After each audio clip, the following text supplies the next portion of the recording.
Welcome everyone to the first of the AWP Gender Equality, Disability and Social Inclusion webinar series. My name is Shreya Gevali and I'm a Senior Program Officer and the GEDSI focal point at the Australian Water Partnership. I would like to begin by acknowledging the Ngunnawal and Ngambri peoples, traditional custodians of Canberra, from where I'm speaking to you today, and pay my respect to elders past and present of all Australia's Indigenous peoples. Water is an enabler for inclusion and prosperity, and inclusive approaches in water management is key to realizing all human rights. The Australian government policy puts a great emphasis on GEDSI, and AWP partners are aware of its importance in supporting sustainable and climate-resilient water management. But what does strong attention to GEDSI in water management look like in practice? So as part of our ongoing GEDSI program of work, AWP has developed tools and resources for partners and the broader development community. These tools and resources will be shared through this two-part webinar series to give participants strategies and best practices for integrating GEDSI into water policies and programs. As we continually improve and deepen our GEDSI support to partners, AWP has responded to feedback from partners on the need for more practical tools to embed into GEDSI programming.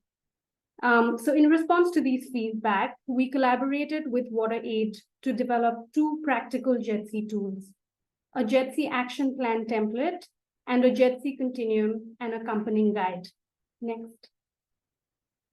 I will briefly touch upon these tools today, but please note that these are work in progress and will be made available soon. Any partner feedback will be highly valuable. So starting with the continuum, the GEDSI continuum is a programming tool to support AWP and our partners to improve how we achieve inclusive and empowering outcomes in our work. The version of the tool you see on the screen was developed after an internal GEDSI staff training and training for partners delivered during the AWP Partners Workshop in 2023. The continuum creates a vision towards transformative outcomes, but it recognizes that transformation is ambitious, long-term, and may not always be practically met. But understanding what transformative looks like will help improve our GEDSI practice. In our next webinar, scheduled for the end of March, we will explore more about the continuum and the practical application of it. I'll now move on to a GEDSI action plan. So the GEDSI action plan can be used to guide implementation of programming work. It can be developed as part of an activity proposal and forms an essential component of the overall work plan. The action plan needs to be based on contextual analysis, and there are 5 key steps to developing a GEDSI action plan. So the first step would be to summarize the activities approach to GEDSI. Step 2 would be to complete a GEDSI power analysis, which is also mentioned in our AWP GEDSI guidance for partners document that is already available on our website. Step 3 looks at identifying key GEDSI related barriers that are relevant to your activity. Step 4 would be mapping practical GEDSI actions linked to your activity outcomes. And step 5 will be applying and using your action plan throughout the activity implementation. As you can see, the template captures key strategies or planned actions, some key indicators that you can link to the MEL framework, and who is responsible for these actions and in what time frame. An action plan template will be made available on the AWP GEDSI resources page very soon. So we drew on practical GEDSI practice to develop these tools, such as the work of 2 partners that we will learn from now about how they integrated GEDSI into their programs. The 2 case studies are examples of very valuable and quality GEDSI work our partners are leading. I will now hand over to Isabel to share more about the case studies and how the GEDSI approaches and outcomes were achieved in practice. Isabel Davis is a water and development consultant who is supporting the AWP in our GEDSI implementation work and is leading the development of these case studies. Over to you, Isabel. Thank you, Shreya. As Shreya mentioned, in response to partner feedback, that tangible examples of good practice would really make a difference to partners' further GEDSI work. We've worked on a set of case studies, and we're really pleased to share 2 of them with you today and the others that will be forthcoming. So the examples we're going to hear from today are from Vietnam and Cambodia. I'm going to briefly introduce those case studies, and then the partners and speakers joining us are going to bring them to life. We're going to have a moderated sort of Q&A session, and then there will be an opportunity for questions from those joining us on the webinar. Please put your questions into the chat, and Chelsea will bring those to the group. If we have time, we will cover as many as we can, and if there's any remaining questions, AWP will take those and come back when we share the further resources as part of this process. So 2 case studies in the series. As Shreya mentioned, they will be made available, and we're really excited to share them, and the further ones that will be shared on our second webinar on the 27th of March. One point of note just to make about the case studies is that, and many of you will appreciate this, the GEDSI component is often part of a much larger program of work. So there's a lot of work that's been going on, but today we're going to focus on the GEDSI specific component and activities. So to dive in first, we're going to discuss the Vietnam GEDSI case study. We're joined today by Do Thi Huyen from DP Hanoi, which is a leading organisation of persons with disabilities in Vietnam, and Yvette Colton from Aether, which is a leading water policy advisory firm. Welcome, Huyen and Yvette. Just to introduce the case study, we're really pleased to share an example about how GEDSI can be part of a water law reform process. So AWP has been supporting cooperation between Vietnamese and Australian experts to provide technical inputs into the process of amending Vietnam's law on water resources and its accompanying implementation decree. So a really interesting example of the legal modalities at the highest level and how that governance mechanism can support water resource management for a country. So partners in Australia and Vietnam have worked really closely together to bring good practice and policies from Australia and internationally to support Vietnam as it goes through this process to address sort of new and existing and emerging water security challenges. As part of this process, Aether and DP Hanoi were contributors through a GEDSI impact assessment of the proposed law and its implementation decree. I'm keen to refer to my notes so that I'm very precise for you and do justice to the great work that's been done, so bear with me. The partners took a GEDSI lens and approach to the proposed law, and they provided recommendations which involved elaborating specific articles to address and bring GEDSI into the law. The activity aimed to raise GEDSI awareness, promote disability inclusion, and to maximise potential outcomes of GEDSI-focused water reform. So now we'll move into discussing the specifics with our partners. A question for you, Huyen.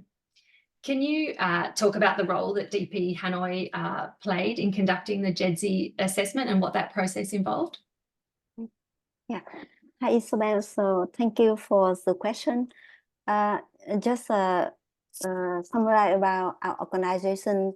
Like you mentioned, it is an organization of persons with disability in Hanoi, and we have the networks of 46 organizational members with more than 16,000 persons with disability members in our organization.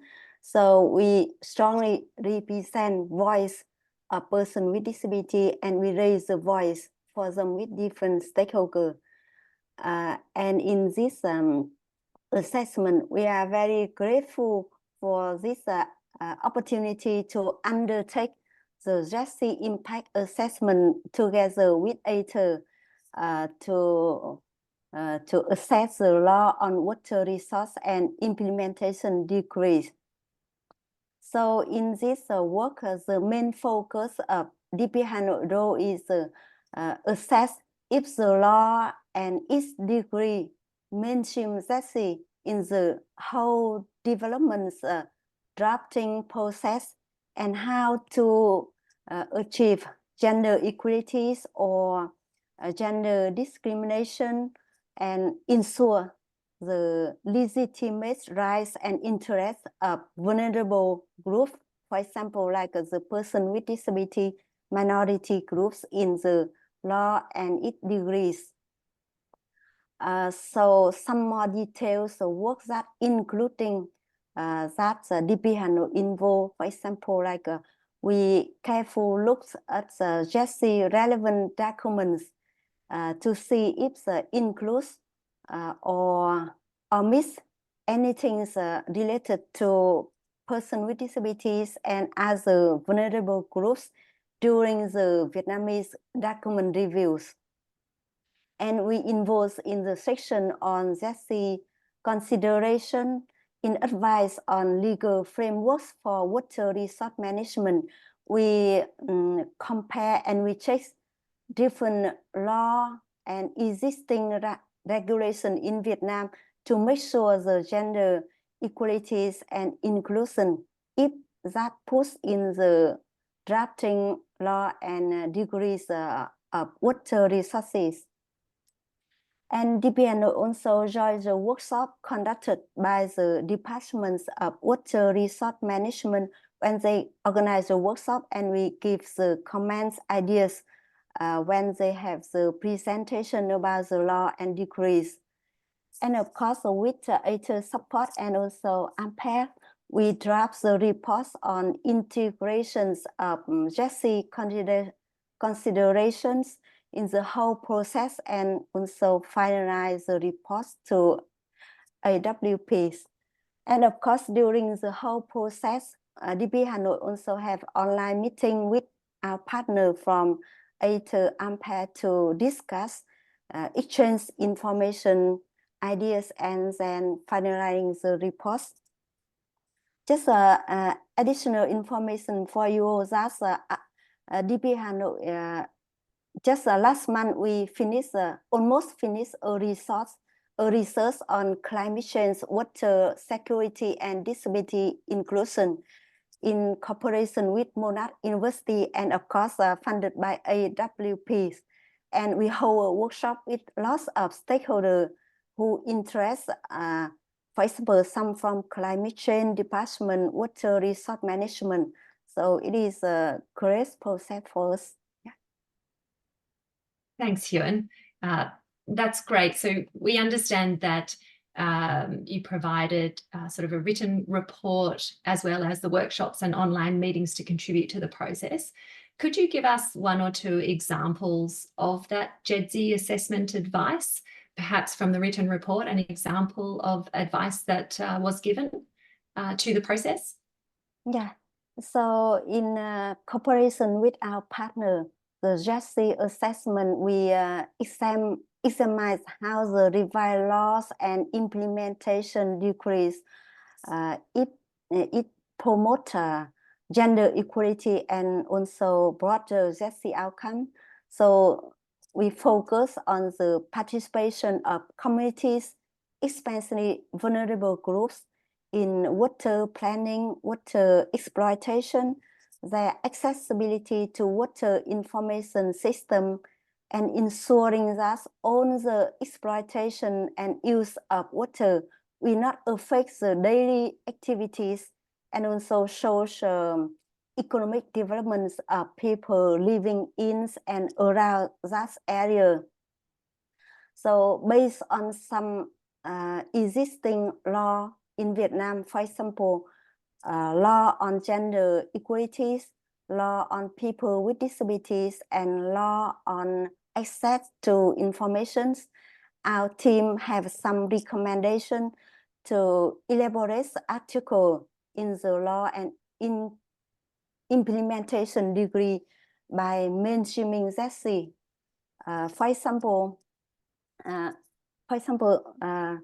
in the implementation, we recommend that the process of community consultation should ensure that all people, including women and people with disability, should have meaningful participation, such as like a sign language interpreter for hearing impairment, take document in accessible formats for person with visual impairments, or the language support for ethnic minority group, especially for women from the minority group who have some difficulties in the Vietnamese language. Another example is that in Vietnam we have like the system and database on water resources, but all the information system and database should be accessible and easy to use for all groups, especially for vulnerable groups and people with different levels of education and backgrounds. So yeah, it is not for some, but for all groups, and we need to include all. So that's some Thank example. you, Xuan. That's really great to hear the concrete examples of how GEDSI can be brought into the process in that way. I'd like to bring Yvette into the discussion. Yvette, can you tell us a little bit about what partners were really trying to achieve with the GEDSI activity and how it went? Yes, thanks, Isabel. So the outcome of this activity was really to provide technical support to the Vietnamese Water Department on developing the law and building capacity to develop amendments. And this element, this GEDSI element, was in aiming to promote GEDSI outcomes through those activities. We specifically engaged Hoi An and DP Hanoi to review the law and to identify areas of the proposed amendments that might have adverse impacts from a GEDSI perspective, and to then give some further advice about the types of amendments or measures that might be needed to address those challenges.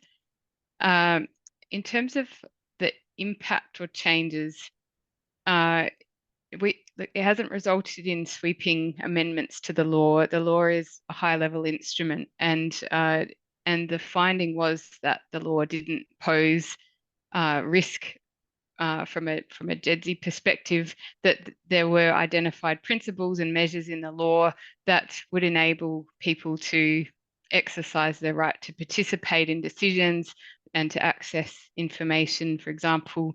But as Hoi An has mentioned, there were a number of measures that they have outlined that could be particularly taken in the implementation of the law and ideally written into procedures and processes as the reform progresses.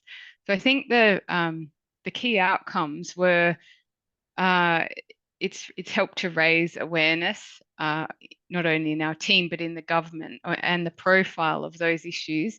The report was a legislative requirement that had to support the passage of the law to decision makers in the National Assembly. So it would have been considered through that process, and it's put those issues out there on the table. It's, I think, also facilitated DP Hanoi, an expert organisation in Hanoi, to work with the government in a meaningful way to raise those awareness and promote outcomes, GEDSI outcomes. And I think the other key outcome is that now that we have that reference to those practical measures through our further partnership, we have a follow-on activity currently and hope to keep partnering with the Vietnamese government going forward as these reforms roll out.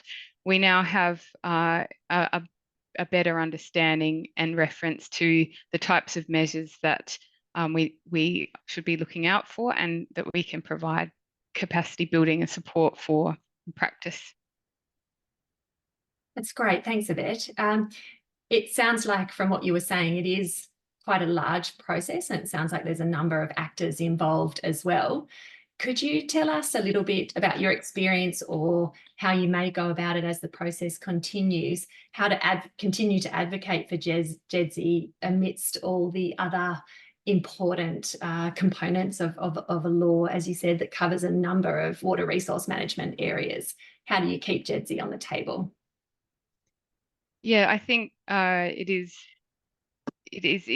easy to lose focus on that when we're dealing with technical water management considerations. And I must say I struggled initially to see how the GEDSI angle linked in with the project outcome. So working alongside DP Hanoi through this process has really built my appreciation and understanding through the process. But I think a couple of ideas are having both sort of formal measures, which are, we obviously had a commitment in our project, a milestone to deliver this report, which was a sort of formal requirement of our project. But there's also sort of informal measures or small steps that we were able to take as part of our partnership and activity as well. So things like considering representation when we ran workshops and of men and women in the room, of different voices in the room, of speakers in the room. And we also took that opportunity to bring DP Hanoi into our workshop as well. And Huyen was there and able to raise those issues while we were discussing the law. And I think another key thing is, as you mentioned, Isabel, it sort of is a journey. And I think we needed to be realistic and work closely with our government partner to work through what this activity looked like. So there was a negotiation around what we were going to focus this activity on. And I think why we were able to succeed and gain traction was that we had an activity that aligned with the department's priorities and needs. They had a legislative responsibility to deliver an assessment of this nature, and we were able to facilitate that and minimise the burden and ensure it was done to a high standard through our partnership. That's great. Thanks, Yvette. So I just wanted to take the chance to check in with Chelsea and see if we have any questions coming from those joining us on the webinar. And if we have one or two questions there, and if not, then I know our colleagues, we'd be really keen to hear if you have any other lessons sort of to share. Chelsea. Yeah, great. Fantastic discussion so far. Thank you to our panelists. We do have a couple of questions from Suzette in the audience, and they're both linked. The first one is around specific data related to women or ethnic groups. And the second question is somewhat related, where Suzette has highlighted that the Convention on the Rights of People with Disabilities talks about people living with 4 types of disability, so physical, sensory, cognitive, and psychosocial. And so she's interested in how people with different types of disabilities were targeted. So yeah, I guess really thinking about data for women, ethnic groups, and people with different types of impairments. Those are the only 2 questions. So over to our panelists. I feel like Huyen might be better placed to answer this. But I feel like it's it might be a consideration on our journey as we get to that sort of more implementation phase, that we can think about how practically those measures can be rolled out. Whereas the phase we were at was more at the picking up the need and the issues at a high level. But over to you, Huyen. Yeah. Okay. Yeah. Thank you for the question. Actually, this is the process that we look at the document. It means the law, and then its implementation guidance. So actually, we don't have a specific data on women or any ethnic minority groups, and even different types of disabilities in the document. Yeah. So we just put how to mainstream different diverse groups in the law and then its degrees.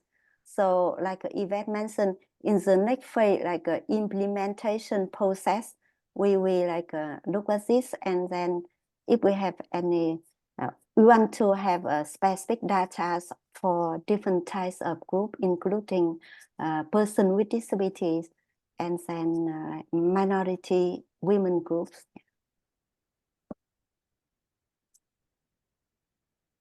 Okay. Thank you. Thanks, Huan. I've just seen one other question, and we'll keep this as our final question and then move to our second case study. And don't forget, everyone, that the case study write-ups will be available. So if you're interested, you can read more about this great activity after the webinar. So a question has come in just asking about the involvement of other ministries and that may have responsibility for GEDSI stakeholders, and sort of how important or strategic is it to work with the water ministry or others and have champions across. Yeah, so I recall that that was a specific recommendation made in the assessment to not only government ministries, but interest or representative groups having a role in decision making around things like water planning, to ensure that different perspectives can be taken into account in those processes. And again, so I feel like we're almost sort of at the start of a journey here, a long-term game where we've like built understanding and awareness of the types of measures that are needed. We've built a partnership here that we can keep working on and nurturing, and hopefully through then further partnership and engagement, we can start to find ways to apply those learnings and to ideally get down to the practical level of how are these going to be actually adopted in practice. But Hoyan, would you like to add anything to that? Yeah, also I will combine with a question like in the box, the challenge why we integrate the GEDSI in our work. Actually, when we work with the highest levels of the government, like ministries, so we are from the organization of person with disability side, and we face some challenge because normally the government and expenses here, it focus on law on water resource. So some person didn't think about how person with disability in this law and the implementation degrees and how we involve, and especially they work with person with disability themselves, like myself. So the challenge is sometimes at the beginning, some not exactly looked out, but yeah, a lot of challenge for us to raise our voice and to show our capacity, ability to work equally with them. And we are like provide some advice. So it may be a little bit hard from their perspective at the beginning, but it is a good process. Like Yvette said, it's a long way. So we overcome that kind of challenge, and we closely work with the water resource department, and they consider our advice, and they gradually becomes awareness about how to think about it is for different diverse groups in our societies. And if the law on water resource, if it is accessible, it is can be adapted to person with disability, women. So it is for own person, and it's a benefit own. Yeah. Yeah. Thank you both. This is a really great discussion, but in the interest of time, we'll need to move to our second case study so we can have that discussion. Perhaps if there are additional questions, if Yvette or Huan, you're able to type any responses, that would be great as well. Otherwise, we'll make sure we've captured those questions and follow up. But we'll move on to our Cambodia case study, and we're joined today by Tith Nim from WaterAid Cambodia. WaterAid is an international NGO focused on water sanitation and hygiene. And this case study is switching to talk about district-wide water resource management. So in 2021-2022, AWP supported the development of a gender-sensitive and inclusive water resource management plan for the Samikhe Menche district in the South Kampong Chhnang province in central Cambodia. The initiative aimed to catalyse district-level water resource management by laying foundations to work towards Cambodia's first water secure district. Local partners led by WaterAid worked with the existing district WASH working group who already support coordination of WASH services in the district. It was a great opportunity to then bring together WASH, water resources management, GEDSI, climate change, all these really important water security challenges that are coming together that people are facing. So partners engaged key stakeholders. They conducted a feasibility study and a training needs assessment, and then using that information developed an inclusive water resource management plan. And then with that plan, they held capacity building training and progress reflection workshops.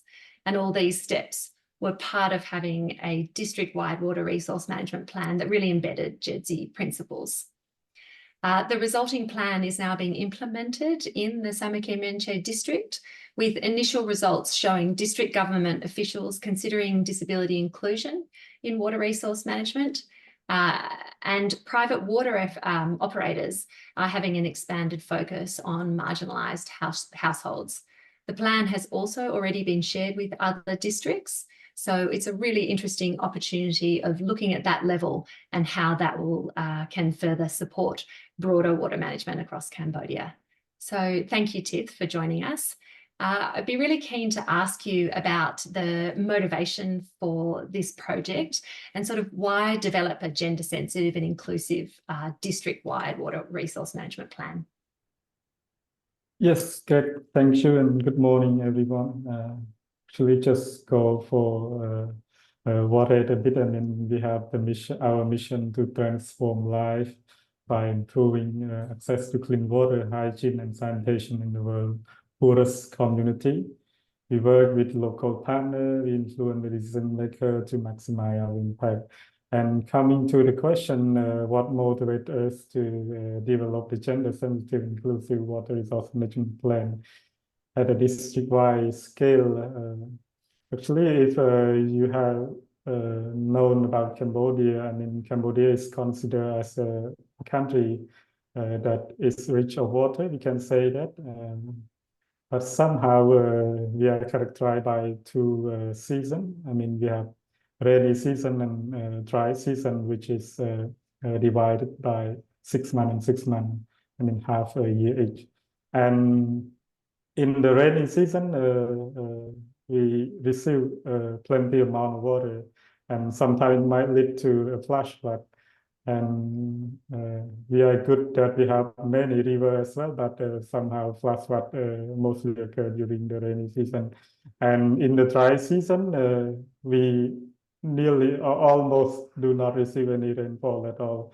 And this poses a lot of risk to the community people in terms of access to water. And this also forces people to rely more on groundwater during the dry season. And we also produce a lot of agricultural production, and generally the water is demanded a lot from the sector. And it might interlink with the impact of the other sector, including the industry, hydropower, and it's posed a lot of stress on water, which we need more attention on water resource management and water use. And this is not considering that Cambodia is a high-risk country, considering the impact of climate change as well. And looking into a gender lens, we can see that in Cambodia, and it is found by WaterAid that the women, they face multiple barriers preventing them working in the water sector. or water sector.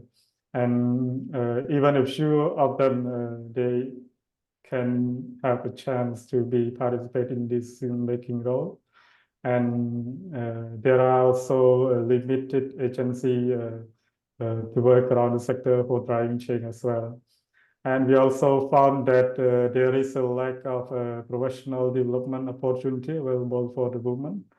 And if you look into the perspective of the manager or the decision maker, we can say that their professional development tend to the male staff. I mean, they prefer the male staff to participate in the professional development.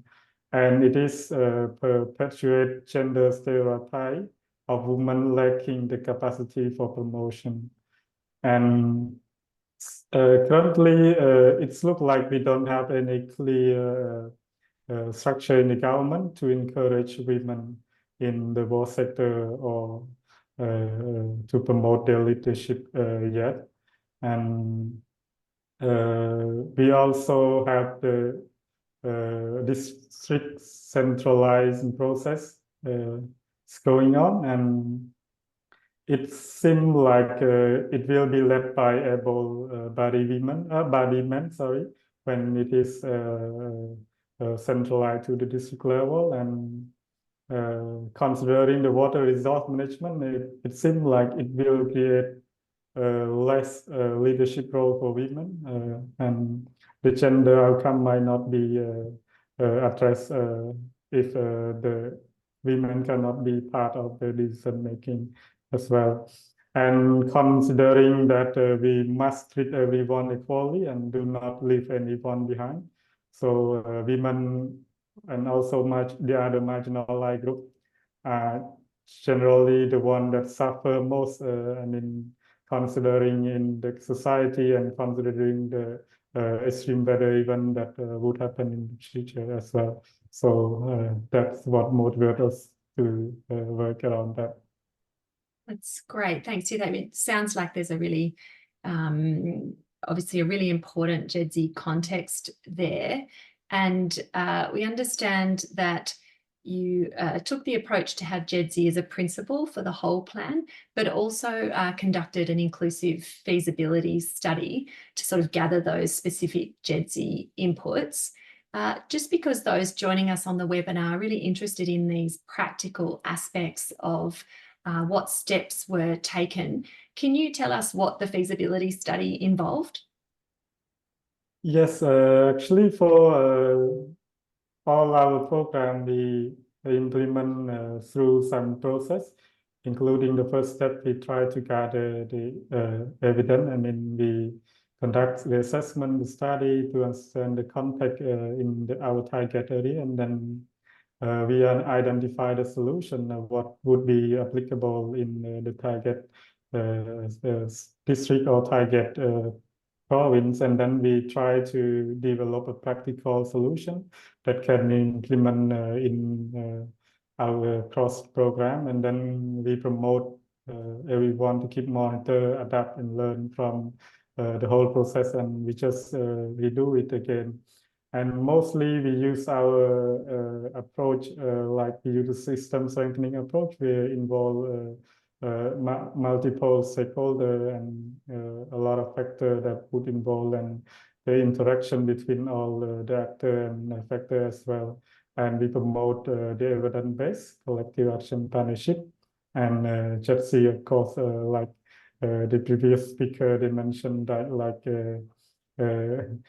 we promote a meaningful participation of all people, I mean, including the most marginalized group in women as well.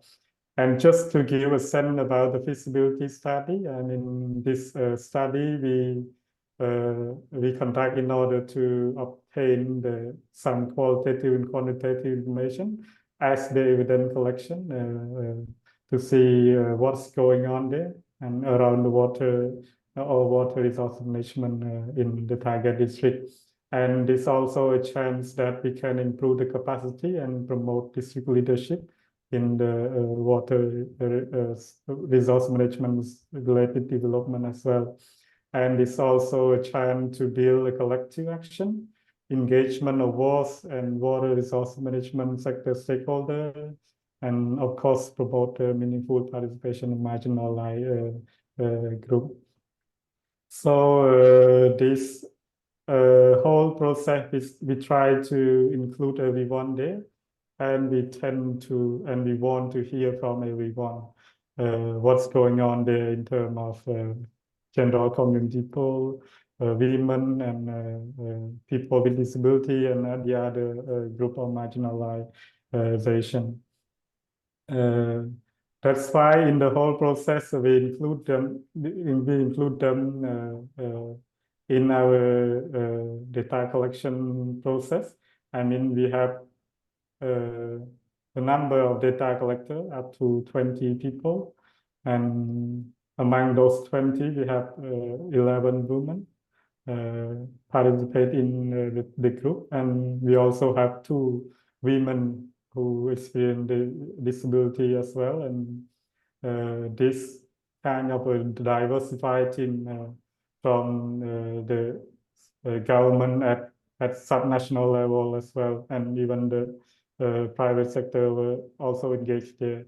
So this diversified team, they support to collect all the data. I mean, they go to the community to meet some group of people. I mean, in the target district, we have 9 communities, so we try to meet everyone, and I mean, in one group in each community. So that one group it consists of different people as well. I mean, considering the general community people, women, men, and marginalized group representative, we try to meet them nearest their household, so that it is not an obstacle for them to be part of the discussion. And we also met with the decision maker and stakeholder at the provincial and district level to see their effort around water resource management effort there, and around the water service as well. And we also meet some specific GEDSI group, I mean the most marginalized group as well. We tend to understand around the barrier, their barrier in terms of access to water as well. So this kind of tool and participant that we engage, we always embed the GEDSI concept in the whole process. That's it. Thank you. That's great. Thanks, Tith. It's really interesting to hear those specifics of how you're able to be inclusive in your process to really ensure that data is representative, and then that feeds into the development of the plan. So thank you for sharing that. And if anyone on the webinar has more questions about the process, please put them in the chat. I'm going to ask one more question, and then we'll open up for any of those that have come from those joining us. So Tith, just building on what you were saying as part of the plan, it was great to see that already the title of the plan and its vision have gender equality and inclusion as part of that statement. And then I understand there's also been some inclusive behaviour change campaigns that have been undertaken as part of implementing the plan. Can you give us an example of the behaviour change campaigns? Yes, right. During our feasibility study, we found some I mean, behavior that need to be changed in terms of household water treatment, safe storage as well. So this campaign, we adopt some existing material, and we also develop some new material as well. So in our new developed material, we incorporate the image of some like say people living with disability, and this is to tend to influence the audience that the people with disability we should provide like accessible toilet in the picture, and we should promote clean water. I mean, for everyone, for kids, for everything around their household or for the school as well. So this kind of material, we try to be inclusive as much as possible. And during our campaign, we have the representative of local authority, we have the private water operator, organize the awareness raising in the community. And we try to raise the awareness near us, in the place nearby the community people. I mean, we try to locate as much as possible to be the closest way for the people with disability or for the community people. So this would allow everyone, I mean, including the most marginalized group, to be part of the session and receive those message. And the facilitator, I mean the behaviors change facilitator, they also target the household with the low income, or we can say the poor household in Cambodia. So they can like somehow aware of what is the advantage of clean water use and why they should use the clean water and everything. And we also have another campaign we call the Card Box campaign that involve a card equipped with hygiene barrier chain message or poster. And we also put some tool for the hand washing, and we also put some loudspeaker there. And the representative of the community authority told the card with the motorbike around the community and may stop at some crowded place to share the message or demonstrate the hand washing to the community.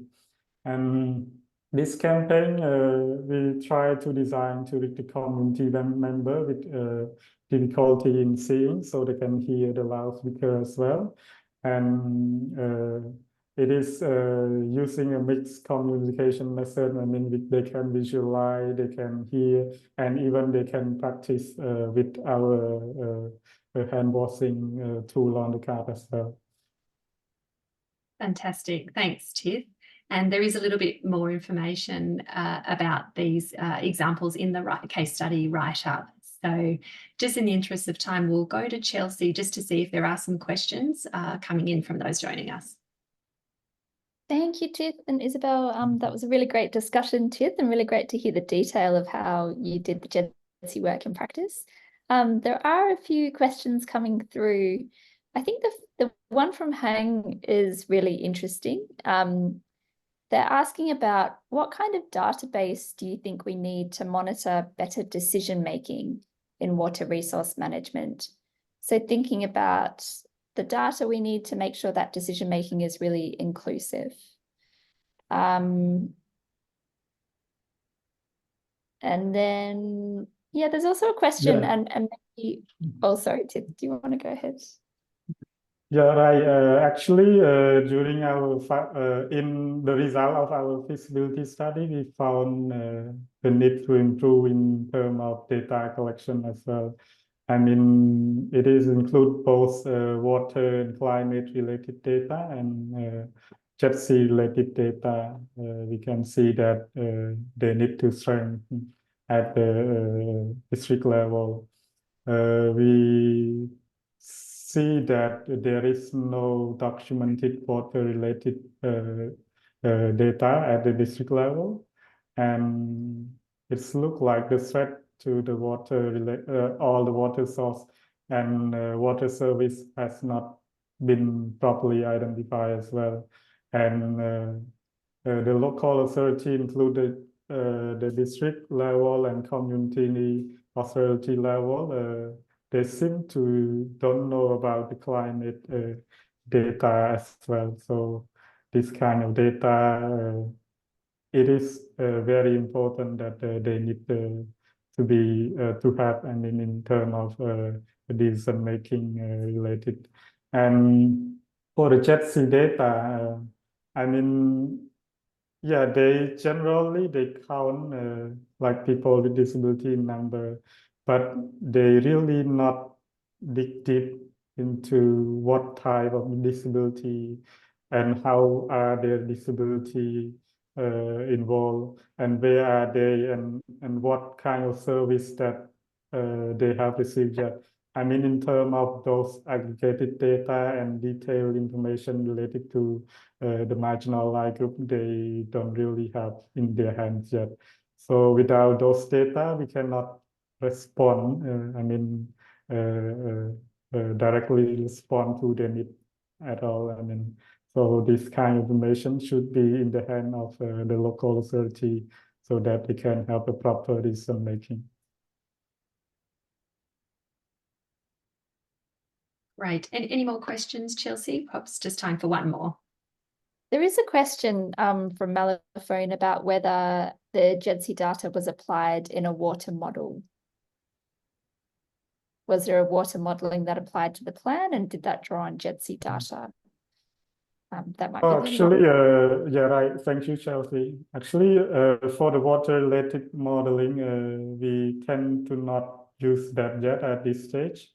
I mean, considering our context where the capacity of local authority and other stakeholders at district level, it seems to have a lot of bigger room for improvement. And there are some factors that we need to taking care of before we move to a more technical level, including the coordination among stakeholders. Considering Cambodia, we have quite a complex system in terms of water resource management. We have many relevant ministry related to water. And in terms of water management, we have some number of ministry water service provider. We have some ministry as well. And this kind of complex system, we need to build more coordination, improve the coordination at the ground level. That's why we use the district working group as the platform to improve the coordination. And we still need to bring all of them together. I mean, in terms of the water-related discussion, we should bring the private sector, we bring the representative of marginalized group, we bring the government and the other organization and right group to the same table and discuss a general issue within their community first. And then when the system is better, I mean, the water resource management system is better, we should move to a higher technical level where we use the scientific base to inform the decision making or planning. Thanks, Tiff. It's, as Chelsea was saying, it's so wonderful to have you and the other speakers join us today to talk about these really practical examples. AWP has heard it's a need from partners, and we're really pleased to be able to share these first two case studies with you. So please join me in thanking our speakers, Huan, Yvette and Tiff today. And with that, I'll hand back to my colleague, Shreya. Thanks, Isabel, and all the panelists for that insightful discussion. Obviously, with challenges to water security and the risks, additional risks posed by climate change, it's becoming very important for us to consider GEDSI from the get-go in our programming, and we really hope that some of the tools that we will share over the course of the next few months will be really helpful in doing that. It is going to be a very complex process, but as Tiff mentioned, coordination of different stakeholders just at the ground level is going to be really crucial. I would now like to urge everybody to please register for the next GEDSI webinar, which is scheduled for the 27th of March, where we will look at more tools and also have more case studies. The QR code, you should all be able to see it up on the screen. You can register through that QR code. And I'll also just say that we're very pleased to share that we now have both the case studies available on the website for everyone to access. It's available on the chat box. I've put a link, and there's also a QR code here. Thank you all again for your time, and to all the speakers, and Chelsea and Isabel for putting this together. Thanks.